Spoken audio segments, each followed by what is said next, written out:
చక్కగా శ్రద్ధగా ఉందాం. అందరూ బైబిల్ తీసినట్లయితే యెషయా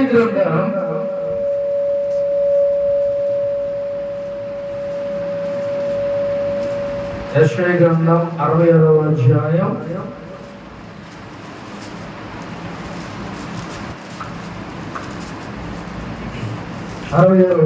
2వ వచనం చదువుతున్నాం. నా హస్తకృత్యములు అవి నా వలన కలిగినవి యెహోవా సెలవిచ్చుచున్నాడు. ఎవడు దీనుడై నలిగిన హృదయము గలవాడై నా మాట విని వణుకుచున్నో నేను దృష్టించుచున్నాను. హల్లెలూయా. ఈరోజు దేవుడు మనతో మాట్లాడే మాట ఏంటంటే, ఎవరైతే దీనుడై నలిగిన హృదయం గలవాడే నా మాట విని నాకు వణుకుచున్నాడో వానినే నేను దృష్టిస్తా. దేవుడు ఎవరిని చూస్తాడంట? ఎవరు చూస్తారంట? దేవునికి ఎవరైతే భయపడతారో, ఎవరైతే దేవునికి వణుకుతా ఆయన ఎందుకు నమ్మకంగా ఉంటారో వారి వైపే నా కను దృష్టి ఉంటది అని దేవుడు రోజు మాట్లాడుతున్నాడు. కాబట్టి ఈరోజు దేవుని మాటగా నువ్వు దేవుని పక్షాన భయపడుతున్నావా? దీనుడిగా ఉంటున్నావా? దేవుని పక్షాన వణుకుతా దేవునికి భయపడతాను జీవిస్తున్నావా? ఆలోచించుకోకుండా దేవుని పక్షాన నువ్వు వణుకుతా చక్కగా దేవుని పక్షాన దీనుడై నువ్వు ఉంటే ఆయన కను దృష్టి నీ మీదే ఉంటుంది. కాబట్టి ఈరోజు నువ్వు అట్లా దీనంగా ఉంటున్నావా? అలా దీనంగా ఉంటున్నావా? నలిగిన హృదయం కలిగి ఉంటున్నావా? అలా ఉంటేనే దేవుడిని చూస్తాడు. ప్రేమ దేవుడా ఒకసారి జ్ఞాపకం చేసుకో. మనము దీనుడై చక్కగా మనం విరిగి నలిగిన హృదయం కలిగి ఉంటే నువ్వు చేసే ప్రతి కార్యాలు, నువ్వు చేసే ప్రతిది కూడా దేవుడు చూస్తూ ఉంటాడు. నువ్వు చేసే ప్రతి ప్రయత్నాలు కూడా ఆయన తోడుగా ఉండి నడిపిస్తాడు. ప్రేమ దేవుడా అటు విధంగా నువ్వు నడుచుకోవాలి. నువ్వు అటు విధంగా ఉంటేనే దేవుడు నిన్ను చూస్తాడు, నిన్ను దృష్టిస్తాడు. నువ్వు చేసే ప్రార్థన ఆలకిస్తాడు. నువ్వు చేసే ప్రతి కార్యాలు కూడా ఆయన సఫలపరుస్తాడు. ప్రేమ దేవుడు కాబట్టి ఈరోజు అటు విధంగా నువ్వు దేవునిలో ఉన్నావా? దేవుని దగ్గర అటు విధంగా దేవుని దగ్గర మంచిగా దేవుని దగ్గర వణుకుతూ ఆయన అంటే భయభక్తులు కలిగి నువ్వు జీవిస్తున్నావా? అలా ఉంటే నీకే గొప్ప ఆశీర్వాదం. ఆయన దృష్టి అంతా ఎవరు నీ మీదే. ఈ రోజు అటు విధంగా మనం జీవిస్తున్నామా లేదా? ఒకసారి జ్ఞాపకం చేసుకో. ఈ లోకంలో మనం ఎవరినో భయపెట్టాలో లేకపోతే మనం ఎవరినో మనం చూడాలి ఈ విషయాలు కాదు, కానీ దేవుడు మనలో చూడాలి, దేవుని యొక్క కను దృష్టి మన మీద ఉండాలి అని మనం ప్రయత్నం చేయాలి. అంతేగాని ఈ లోకంలో అంతా కూడా వ్యర్థమే. లోకం అసలు ఆయన ఏమంటాడంటే ఆ భక్తుడు సూర్యుడి కింద చేసే ప్రతి ప్రయత్నాలు వ్యర్థమే. ఆ 12 చాప్టర్లను చూసిన ఎక్కడ చూసినా కూడా ఒకటే మాట, నువ్వు ఏది చేసినా ఈ భూమి కింద సూర్యుడి కింద చేసే ప్రతిదీ కూడా వ్యర్థమే అని దేవుడు దేవుడు. కాబట్టి నువ్వు ఎలా ఉండాలి? దేవుని యందు చక్కగా వణుకుచు భయపడుతూ దేవుని దగ్గర చక్కగా బ్రతకాలి. అట్లా భయభక్తులు కలిగి నువ్వు జీవిస్తే దేవుని నిన్ను ఏం చేస్తాడంట? ఆయన నిన్ను సృష్టిస్తాడు. చూడటం ఒకసారి ఎవడు దీనుడై నలిగిన హృదయం గలవాడై నా మాట విని ఉంచుకుంటున్నావు వారినే నేను దృష్టిస్తున్నాను. మరి ఆ విధంగా ఉంటేనే నేను దృష్టిస్తాను అంటున్నాడు. ఒకవేళ లేకపోతే చూస్తాడా? అలాగే స్పెషల్ గా ఆయన ఫోకస్ ఉంటాడు. స్పెషల్ గా అలాంటి వ్యక్తుల మీదే ఫోకస్ ఉంటుంది. మిగతా వాళ్ళు పట్టించుకోరు దేవుడు. కానీ ఎవరైతే చక్కగా ఆయన ఎందుకు భయభక్తులు కలిగి ఉంటారో, ఎవరైతే చక్కగా వణుకుతూ దేవుని దగ్గర ఉంటారో అలాంటి వ్యక్తులు దేవుడు ఏం చేస్తాడంట? చూస్తాడు, దృష్టిస్తాడు. అప్పుడు ఈ పరిస్థితులు దేవుడు చేంజ్ చేస్తాడు. నేను దేవుడు గొప్ప చేస్తాడు. నేను గొప్ప స్థితిలోకి దేవుడు నిన్ను తీసుకెళ్తాడు. పరిణామం అదే విధంగా నువ్వు దీనుడై చక్కగా కలిగిన హృదయం కలవాడే దేవుని మాట విని ఆయనకి వణుకుచూను ఉన్నవా చక్కగా దేవుని గొప్ప చేయడం మొదలు పెడతారు ప్రేమ. కాబట్టి ఈ రోజు నుంచి అది స్థితి మనం లేకపోతే మనం ఏం చేయాలి? దేవుని భయభక్తులు కలిగి చక్కగా వణుకుచు దేవుడు అంటే భయభక్తులు కలిగి లోకంలో మనం జీవించాలి ప్రేమ. దేవుని యందు వణుకుచు అట్లా ఉండాలి అంటే ఆ ఉనికంతా ఏంటి అంటే నువ్వు చర్చికి సమయానికి రావడమే ఫస్ట్. అర్థమవుతుందా? దేవుడు అంటే నిజంగా నీకు భయం కలిగి ఉండి ఆయన ఏందో నిజంగా నువ్వు భయభక్తులు కలిగి ఉంటే ఫస్ట్ నువ్వు ఏం చేస్తావు? ఓ దేవుడు నాకు ఈరోజు మాట్లాడతాడు, ఈరోజు నేను తొందరగానే ఉండాలి అనే దృష్టితో నువ్వు ఏం చేస్తావు? ముందుగానే దేవుని దగ్గరికి వస్తావు. ఫస్ట్ అక్కడి నుంచి స్టార్ట్ అవుతుంది ఈ భయభక్తులు. అర్థమవుతుందా? కాబట్టి అటు విధంగా నువ్వు దేవుని సన్నిధికి మొట్టమొదటిగా వస్తేనే అది దేవుడు చూస్తాడు. మాటలతో చెప్పడం కాదు. మనకి ఏం కావాలి? చేతలు కావాలి. దేవునికి క్రియలు కావాలి. ఆయనకి నీ మాటలు ఎవరికి అవసరంలా. మనుషులు ఎలాంటి వాళ్ళు అంటే నోటితో బాగానే పలుకుతారు కానీ హృదయం నుంచి మాటలు దేవుడిని చూస్తాడు. కాబట్టి నీ మాటలు ఎలా ఉండాలంటే నువ్వు ఏది చెప్పావా అదే చేసేవారిలాగా ఉండాలి. మన దేవుడు ఎలాంటి వాడు? మాట ఇస్తే తప్పే దేవుడు తండ్రి. ఆయన పుట్టినగా మనం కూడా ఎలా ఉండాలంట? మాట ఇస్తే ఆ మాట నెరవేర్చేవారిలాగా ఉండాలి. అంతేగాని మన మాట ఒకటి మన క్రియ ఒకటి లాగా అందుకనే దేవుని యందు వణుకుచు ఆయన సన్నిధికి ఫస్ట్ ఆఫ్ ఆల్ నీ క్రియలు అక్కడి నుంచి స్టార్ట్ అవుతాయి. నువ్వు భయపడుతున్నావు దేవునికి అంటే నువ్వు దేవుని సన్నిధికి తొందరగానే వస్తావు. దేవుని సన్నిధిలో చక్కగా కూర్చుంటావు. దేవుడు ఈరోజు నాకు మాట్లాడతాడు అని నువ్వు కూర్చుంటావు. కాబట్టి దేవునికి నువ్వు భయపడుతున్నావా లేదా సరే జ్ఞాపకం చేసుకో. అలా ఉంటేనే ఆయన దృష్టి మన అందరి మీద ఉంటది, లేకపోతే ఉండదు. దాని అర్థం అదే కదా. ఒకవేళ నువ్వు భయపడి ఆయన పక్షాన్ని నువ్వు అడుగుచూ ఉన్నావా అప్పుడే నేను ఆయన మిమ్మల్ని దృష్టిస్తాను అంటున్నాడు. అందుకనే దావీదుని ఏం చేశాడంటే ఎక్కడ గొర్రెలు కాసుకునే వ్యక్తి మీద ఆయన తన దృష్టి తన అన్నలంతా ఎలాంటి వాళ్ళంతా యుద్ధంలో నైపుణ్యం కలిగిన వాళ్ళు, యుద్ధం చేయడానికి అన్ని నేర్చుకొని వాళ్ళ యుద్ధానికి సైన్యంలో చేరారు. కానీ దావీదు ఆయన చేసేది ఏం లేదు. ఆయన గొర్రెలు కలుసుకున్నాడు. కానీ దేవుడు ఎవరిని దృష్టించాడు? అబ్బాయి యుద్ధాలు చేస్తున్నాడులే అని అన్నాలు చూసాడా? చూడలా. దేవుడు ఎవరు చూసాడంట? దేవుడు దావీదునే చూసాడు. ఎందుకో తెలుసా? దేవుడు అంటే భయం, దేవుడు అంటే భక్తి, దేవుడు అంటే వణికిపోతాడు. దేవుడు ఎప్పుడు ఆ నిత్యం ఆయన సన్నిధిలో ఆయన ఉంటాడు. కాబట్టి దావీదు అంటే దేవుడికి ఇష్టం, ఆయన మీదే ఇష్టం. అందుకే సమీల ప్రవక్తలుగానే వీళ్ళు ఎవ్వరు కాదు ఇంకో వ్యక్తి ఉన్నది పిలిపించండి అన్నాడు. ఎందుకని? స్పెషల్ గా దేవుడు ఆయన మీదే దృష్టి ఉంచాడు. కాబట్టి ఈ రోజు అటు విధంగా నీ మీద కూడా దృష్టి ఉండాలి అని అంటే నువ్వు కూడా దేవుని యందు భయభక్తులు కలిగి నువ్వు జీవించు. ప్రేమ దేవుడా, నువ్వు అలా జీవిస్తే దేవుడి యొక్క కళ్ళ దృష్టి నీ మీద ఉంటుంది. నీ ఆపదలో దేవుడు తప్పిస్తాడు. నీ యొక్క పరిస్థితుల్లో దేవుడు చేంజ్ చేస్తాడు. ప్రతి ఒక్కటి కూడా ఆ దేవుడిని ఏదో దృష్టించి ఆయన నీ కార్యాలు దేవుడు సఫలపరుస్తాడు. హల్లెలూయా. దేవుని యందు భయభక్తులు కలిగి ఉన్నావో లేదో, దేవుడు అంటే భయపడుతూ ఒరుగుతాను ఉన్నావో లేదో జ్ఞాపకం చేసుకోండి. బైబిల్ గ్రంథం చదవటం యూదులైతే ఇశ్రాయేల్ దేశంలో యూదులైతే వాళ్ళు ఏం చేస్తారు తెలుసా? మనం బైబిల్ చదువుతున్నాం. ఈ బైబిల్లో యెహోవా అని చదవటానికి వాళ్ళు బైబిల్ మోకాళ్ళ మీద ఉంది వాళ్ళు చదువుతారు. మోకాళ్ళ మీద ఉంది బైబిల్ చదువుతారు. యెహోవా అని చదవాలంటే వాళ్ళు వెళ్ళి స్నానం చేసి వచ్చి ఒక్కడే కూర్చొని మోకరించి ఆ మాట చదువుతారు. అంటే ఎంత భయపడతారు, ఎంత వదులుతారు. కానీ వాళ్ళ బ్యాట్లకి ఏంటంటే యేసు ప్రభు వారిని దేవుడిని ఒప్పుకోవట్లేదు. కాబట్టి కానీ ఎంత భక్తి చేస్తున్నారు.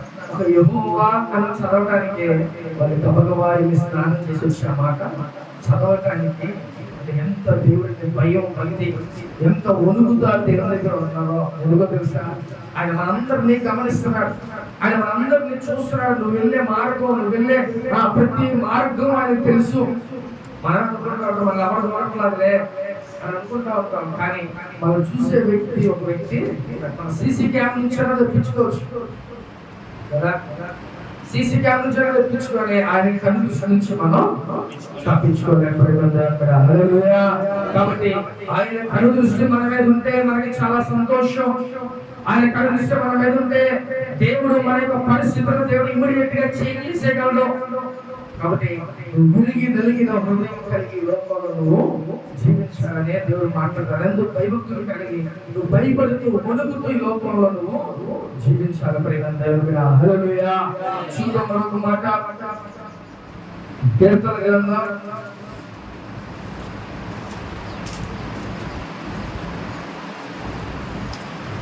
25వ అధ్యాయం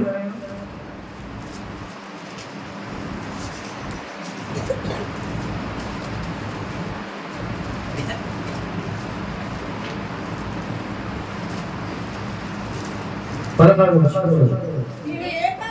నేను ఏకాకిని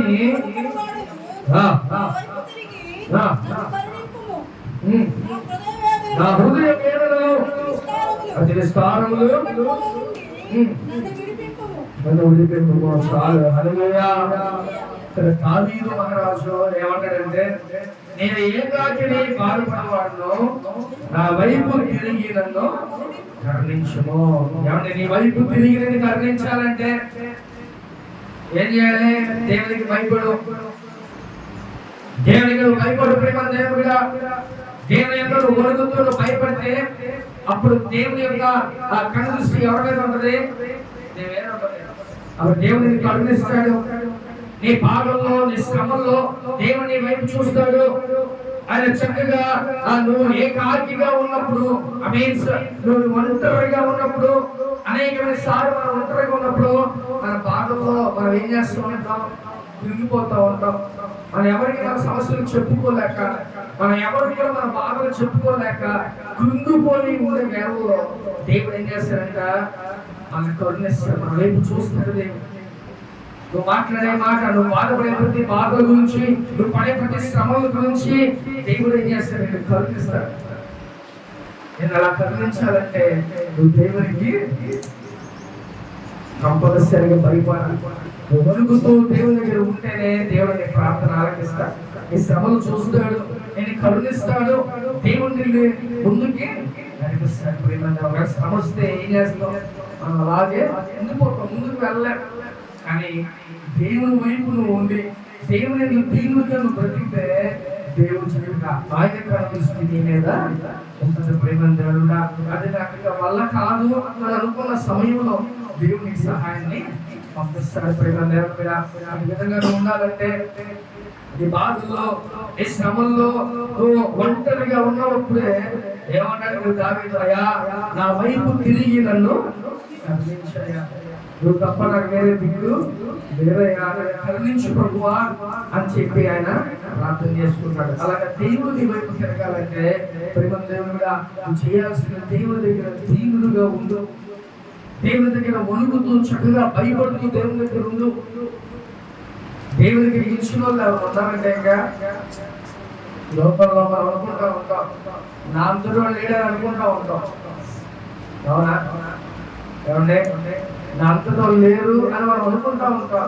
కానీ లోపల సామెతలు ఏంటంటే కావితం ఎవడంటే కవలం ఎవడు, మనమే పెద్ద గ్రేట్ అని అనుకుంటా ఉంటాం. మనకి ఇచ్చింది ఉంటా. కాబట్టి లోకంలో మనం ఎలా ఉండాలి? దీనుడిగా దేవుని దగ్గర ఉండాలి. నీకు ఇచ్చిన బలాన్ని బట్టి నువ్వేం చేయాలి? దేవుణ్ణి ప్రైజ్ చేయాలి, దేవుని ఆరాధన చేయాలి, దేవుని కోసం ఉపయోగపడాలి. బలమంతా పోయిన తర్వాత మనం ఏం చేసేది ఏముంటుంది? అవునా? మోకాలు నొప్పి వచ్చేసి అంటే ఎటువంటి పరిగెడతామా?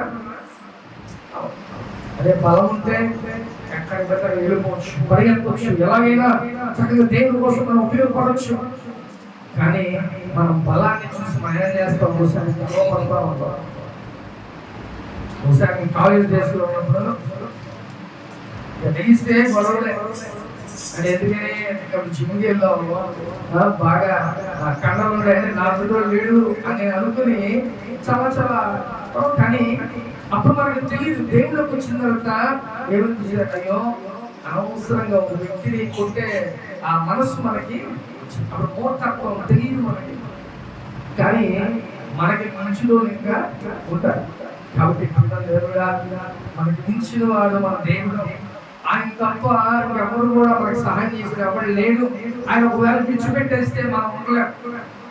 ఆయన వదిలేస్తే మన బాధలు గుండా ఈ సమస్యలను తీర్చేవాడు అప్పుడు కూడా ఉండడు. కాబట్టి నువ్వు ఆయన ఆశ్రయించు. దావీదు అన్నాడు, ప్రభువా నా వైపు చూడు, నన్ను కరుణించయ్యా, నేను ఏకాకిగా ఉన్నా, నన్ను కరుణించువా ప్రభువా అని ప్రార్థన చేస్తున్నాడు. నువ్వు కూడా ఏం చేయాలి? నీ బాధలు బట్టి, నీ శ్రమలు బట్టి, ప్రభువా నా వైపు చూడవయ్యా, నన్ను కరుణించువా ప్రభువా అని ప్రార్థన చేసుకోగలిగితే ప్రేమ దేవుడుగా ఆయన కరుణించే దేవుడు. ఆయనకు ఒక పేరు ఉంది, కరుణామయుడు. ఆయన నేను ప్రేమిస్తాను. నువ్వు ఏ పని చేసినా కూడా, నువ్వు ఏ స్థితిలో ఉన్నా కూడా ఆయన కరుణించేవాడు. ఆయన ప్రేమించే దేవుడు. ప్రేమ దేవుడు అంత ప్రేమ ఎక్కడ పొందుకోలేని స్థితి ఉంటుంది. ఆయనలో ఆనందం, సంతోషం మనం అనుభవించగలం. దావీదు రాజు, ప్రభువా నేను ఏకాకిగా ఉన్నా, నేను ఒక్కడనే ఉన్నా, ఈ బాధల నుంచి నన్ను విడిపించు, ఒకసారి నా వైపు చూసి నన్ను కరుణించయ్యా అని చెప్పి దావీదు రాసిన కీర్తన. కాబట్టి ప్రేమ దేవుడుగా నువ్వు కూడా కృంగిపోయిన వేళలు అనేకమైన ఉంటాయి. అనేకమైన ఒంటరిగా కూర్చొని ఏడ్చే సమయాలు చాలా ఉంటాయి. నీ మనసులో నువ్వు చాలా వేదన కలిగి చాలా సార్లు ఉంటావు.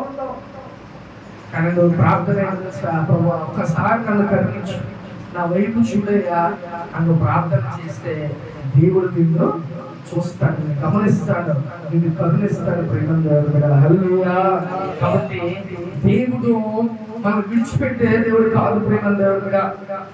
మనకి ఎన్ని శ్రమలు రాని, ఎన్ని ఇబ్బందులు రాని, వాటి నుంచి దేవుడు మనల్ని విడిపిస్తాడు. కాబట్టి దావీదు అన్నాడు, అయ్యా నా వైపు చూడు, ఒకసారి ఆయన దృష్టించు అని అంటున్నాడు.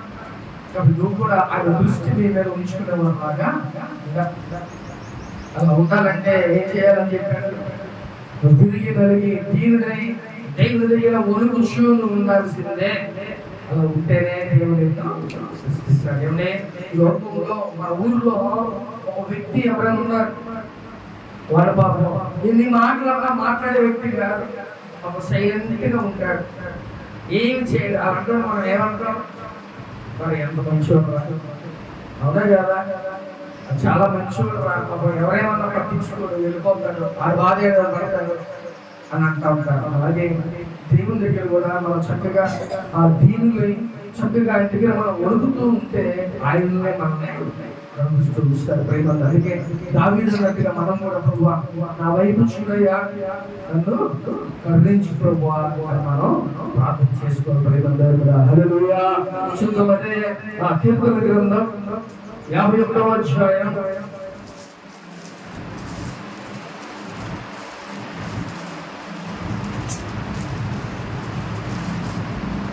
15వ వచనం చదువుతాం. ఉనిగిన మనస్సే దేవునికి ఇష్టమైన బలులు, విరిగి నలిగిన హృదయము నీవు అలక్ష్యము చేయవు. హల్లెలూయా. దేవుడంగా నువ్వు విరిగిపోయి నలిగిపోయి నీ బాధల్లో నువ్వు కృంగిపోయి నువ్వు ఆ పడే బాధలు బట్టి దేవుడు నన్ను చూస్తున్నాడా లేదా అని నువ్వు అనుకోమాకు. అలాంటి వాళ్ళే దేవుడు లక్ష్య పెడతాడు. కానీ వాటి నుంచి కొన్ని ఆ పాఠాలు దేవుడికి నేర్పిస్తాడు. వాటి నుంచి దేవుడు నిన్ను నలిపి ఒక అగ్నిలో కొలువులో దేవుడిని కాల్చినట్టుగా కాల్చి ఏం చేస్తాడంట?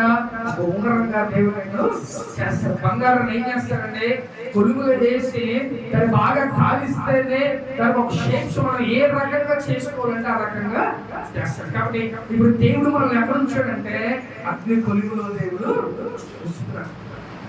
ఆ కొలువులో దేవుడు మనం ఉంచితే అప్పుడు ఏం చేస్తాడు? ఆయన ఎలా కావాలంటే అలాగా చేసుకుంటాడు. మనల్ని ఎలా కావాలంటే అలా మలుచుకుంటాడు దేవుడు. కాబట్టి మనం ఒకవేళ అలా ఇరిగిపోయి నలిగిపోయి ఆ శ్రమల గుండా మనం వెళ్తున్నాము అంటే దాని అర్థమైందంటే దేవుడు కంపల్సరిగా మనల్ని బ్లెస్ చేయబోతున్నాడు. దేవుడు కంపల్సరిగా మనం దృష్టించబోతున్నాడు. దేవుడు మనకు కంపల్సరిగా కరుణించబోతున్నాడు.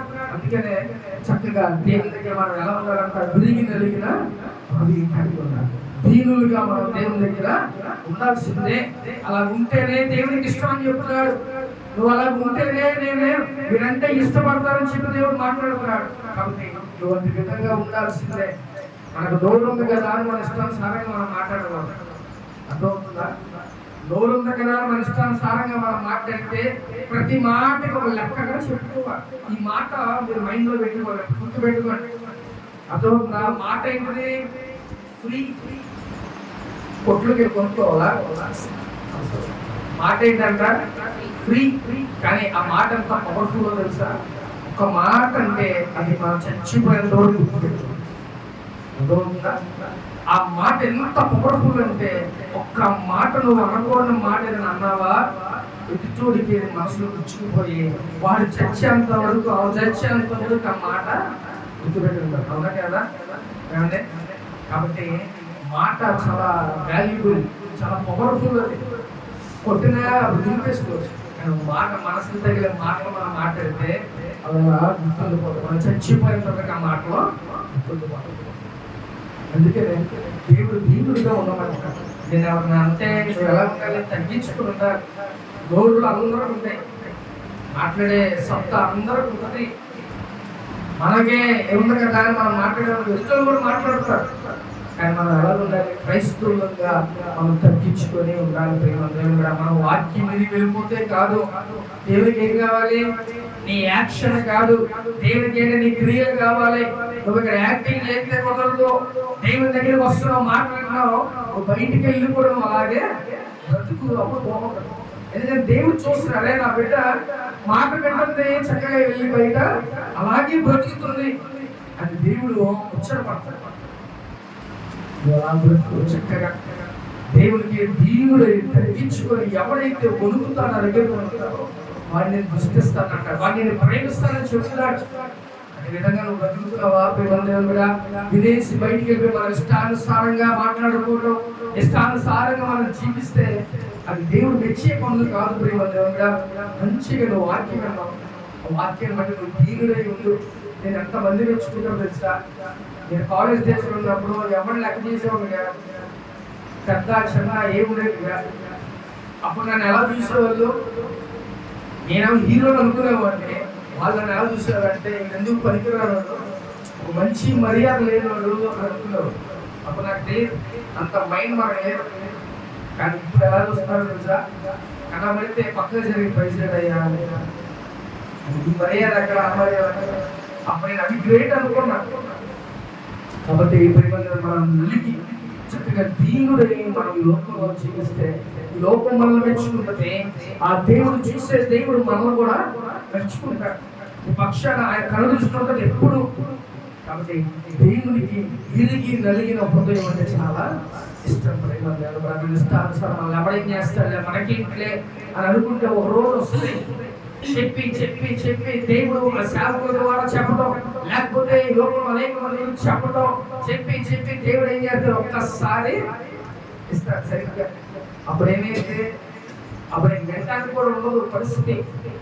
అర్థమవుతుందా? అందుకే ఎప్పుడైతే దేవుడు మనతో మాట్లాడుతున్నాడో, వాక్యం ద్వారా దేవుడు మనతో మాట్లాడుతున్నాడు, అప్పుడే నువ్వు చక్కగా లోబడి దేవుని యందు చక్కగా వణుకుతూ భయపడుతూ దేవుని దగ్గర ఉండగలిగితే చక్కగా దేవుడు నిన్ను గొప్పగా ఆశీర్వదిస్తాడు. నీ వైపు ఆయన చూస్తాడు, నిన్ను ప్రేమిస్తాడు. ప్రేమ దేవుడా, అది మనకు కావాలి. ఈ లోకపరమైన వాడిని ఏమనుకుంటాడు, లేకపోతే వాడిని ప్రేమించాలి, లేకపోతే ఆ వాళ్ళను గొప్ప అనుకోవాలి. ఇలాంటి పరిస్థితులు మనం ఎలాగున్నా మనం దీనులుగా తగ్గించుకొని, మనల్ని ఎవరు పట్టించుకోకపోయినా, మనల్ని ఎవరు మాట్లాడకపోయినా మనం ఎలా ఉండాలంట? తగ్గించుకునే దేవుని యందు దీనంగా మనం ఉండాల్సిందే. అలా ఉంటే దేవుడు ఇష్టపడతాడు. ఎవరి లోకం మనం పట్టించుకోవడం మనకెందుకు? దేవుడు మనల్ని మెచ్చాలి, దేవుడు మనల్ని హెచ్చించాలి, దేవుడు మనల్ని ప్రేమించాలి. ప్రేమ దేవుడా, అలాగే ప్రతి లోకంలో చక్కగా దేవుడు నీకు ఏది కావాలని సమృద్ధిగా దేవుడు అందుకనే ఆ మంచి మాట మనం చదువు ఒకసారి 53.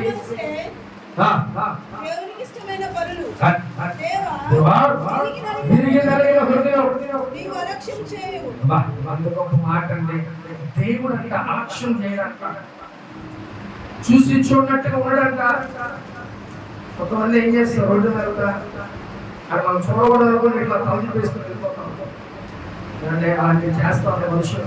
కానీ దేవుడు అలా అలక్ష్యం చేయడానికి, దేవుడు మనందరూ లక్ష్యం ఉంచుతాడు, మనం చూస్తూ ఉంటాడు, మనల్ని పట్టించుకునే దేవుడు, ఆయన మనల్ని ప్రేమించే దేవుడు. కాబట్టి విరిగి నలిగిన మనసును నేను అస్సలు అలక్ష్యం చేయను. కాబట్టి ఎంత గొప్ప మాట పైన దేవుడు, దేవుడిని అలక్ష్యం చేయకుండా ఉండాలంటే నువ్వు చక్కగా దేవుని యందు విరిగి నలిగిన హృదయంతో ఉండాల్సిందే. ఎప్పుడు ఏమనుకున్నా మనకు అనవసరం, ఎవరు మనల్ని తిట్టినా కూడా మనకి పట్టించుకునే స్థితి మనకు ఉండకూడదు. ఎవరు ఏమనుకుంటే మనకి రైతా. కాబట్టి ఎవ్వరు ఏమన్నా కూడా దేవుని వైపు చూస్తూ మన ముందుకి సాగిపోవాలి. దేవుడిగా ఒకవేళ ఆ పరిస్థితుల్లో ఉంటే మటుకి దయచేసి దేవుని దగ్గరికి దీనులుగా మీరు ఉండాల్సిందే, విరిగి నలిగిన హృదయం కలిగిన ఉండాల్సిందే. ఎందుకంటే స్పష్టంగా దేవుడు మాట్లాడుతున్నాడు, మీరు విరిగి నలిగిన హృదయంతో ఉంటే, మీరు దీనులై ఉంటే వారి వైపే నేను దృష్టిస్తా, వాళ్ళని ప్రేమిస్తాను, వాళ్ళని అలక్ష్యం చేయను అని చెప్పి దేవుడు మాట్లాడుతున్నాడు.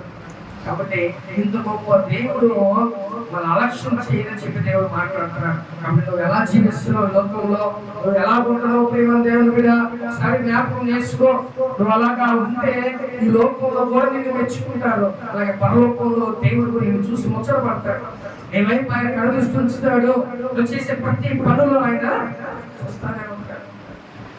ప్రభు వారిని మాట్లాడుకుంటాం దర్శనంలో మాట్లాడదంటే ఇప్పుడు ఇంకా దేవుళ్ళకి అప్పుడే వచ్చి బాప్తిసం తీసుకొని ఒక సంవత్సరం అట్లా అయి ఉంటుందేమో.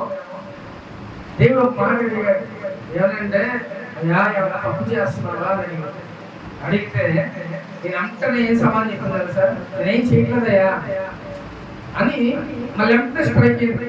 ఆయనకి హైడ్ అయ్యి అంటే ఆయనకి దాగుంటే మనం చేయగలమా, నాకు వెంటనే చేస్తున్నాను ప్రభా అంటే ఆయన నవ్వి ఎవరో తెలుసా, ఇంకోసారి ఇప్పుడు ఏ తప్పు కూడా చేయమాడు.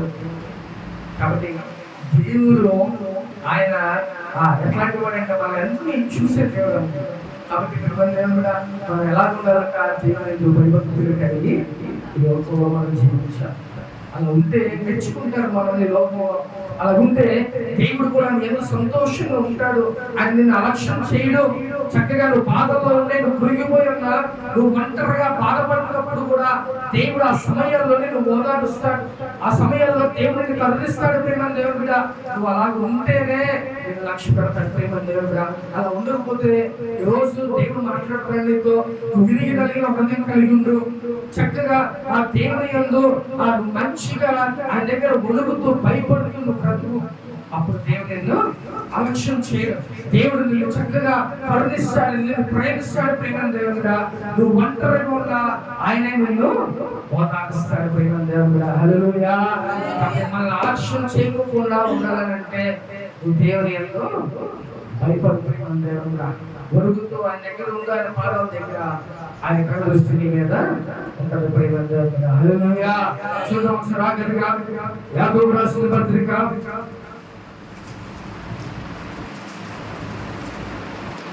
4వ అధ్యాయం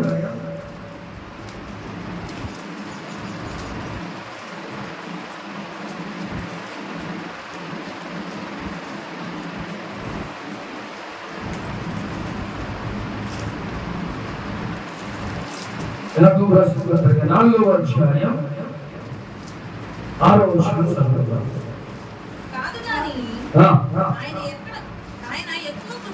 ఆయన ఎక్కువ కృపనిచ్చును,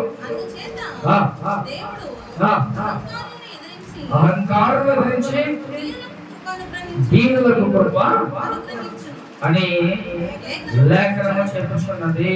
హల్లెలూయా. ఇక్కడ యాకోబు పత్రికలో ప్రేమ దేవుడుగా ఆయన అధికంగా కృప మనకి ఇస్తాడంట. అర్థమవుతుందా? అసలు కృప అంటే ఏంటి ఎవరికి తెలుసా? కృప అంటే ఏంటి? కృప మీన్స్ ఫ్రీ. దేవుడు ఆయన కృప మనకి ఫ్రీగా ఇస్తున్నాడు. కృప ద్వారా ప్రతిదీ మనకి ఫ్రీగా దేవుడు అనుగ్రహిస్తున్నాడు. అంటే ఇప్పుడు ఈ కృప దేవుడు ఎలాగంట అత్యధికంగా ఎక్కువ కృప ఇస్తాడన్నమాట. అయితే దేవుడు అహంకారులను ఏం చేస్తాడంట? ఎదిరించి దీనులకు ఆయన కృపని.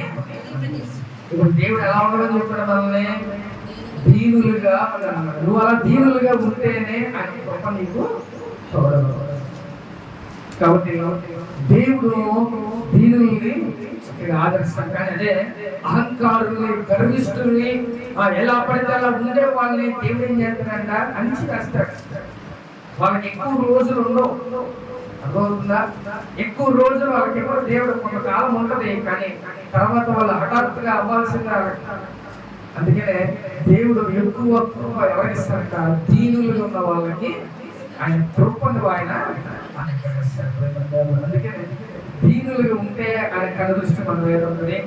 దీనులుగా ఉన్న వారి మీదే ఆయన అలక్ష్యం చేయకుండా ఆయన మన మీద ఆయన కృప తోడుగా ఉంచుతాడు. కాబట్టి నువ్వు ఎలా కొట్టావు? దీనులుగా ఉన్నావా? లేదా అహంకారంగా నాకేంట్లే అని ఉన్నావేమో? అలా ఉండదు. దీనులుగా ఈ లోకములో జీవించు. దేవుడు స్పష్టంగా లేఖనం ద్వారా తెలియజేస్తున్నాడు.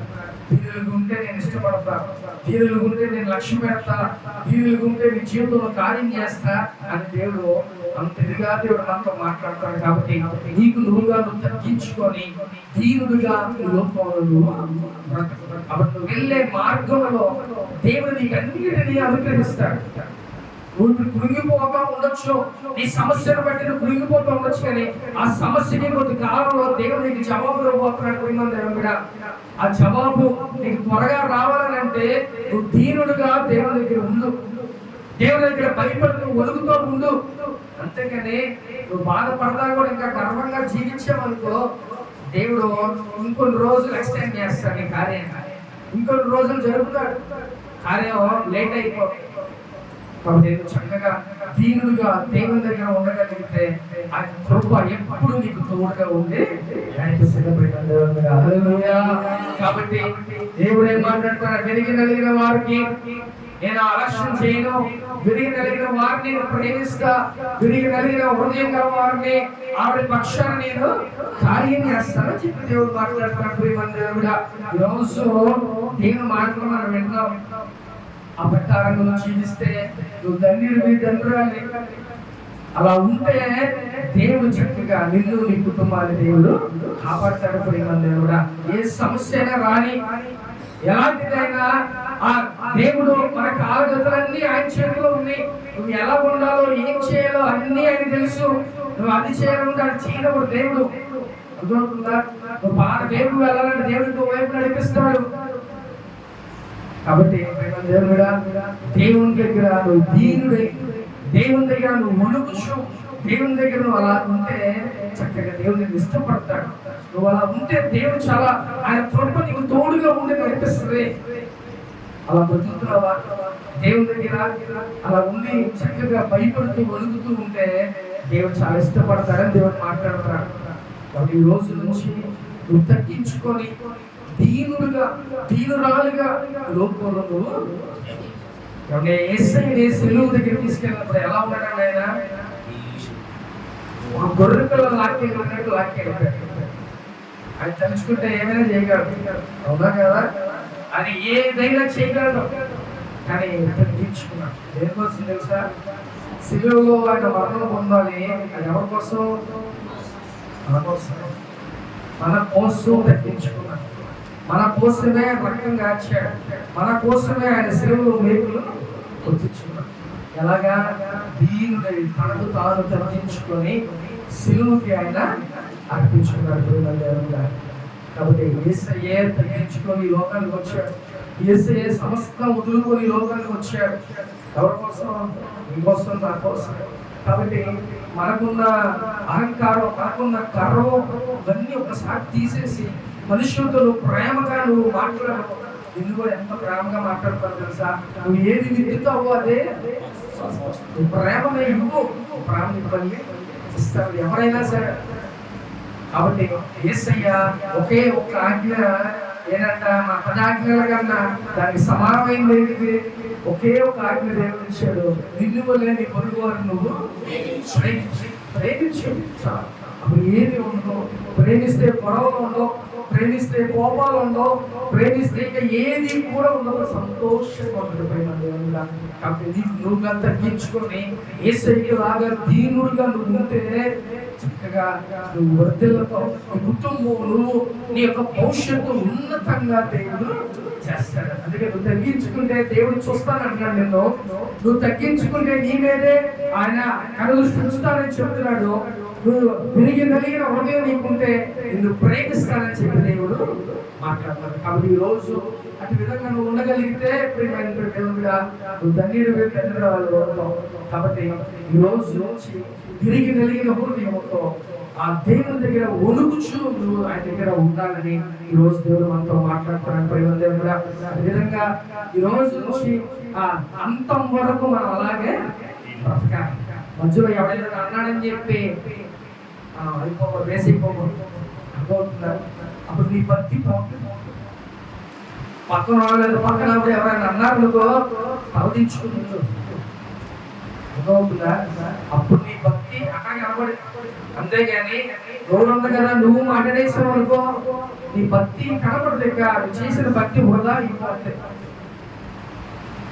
మా ఇంటిగారి సంఘాల్లో ఎక్కడుందంటే ప్రార్థన ఇంటి చర్చేది కల వాటి ఇంటి లోపల కూడా ఎవరు అక్కడే గొడవలు. చెప్పలేని మాటలు అన్నమాట. ఎక్కడ నుంచి వస్తున్నారు? సిగ్గుంటారు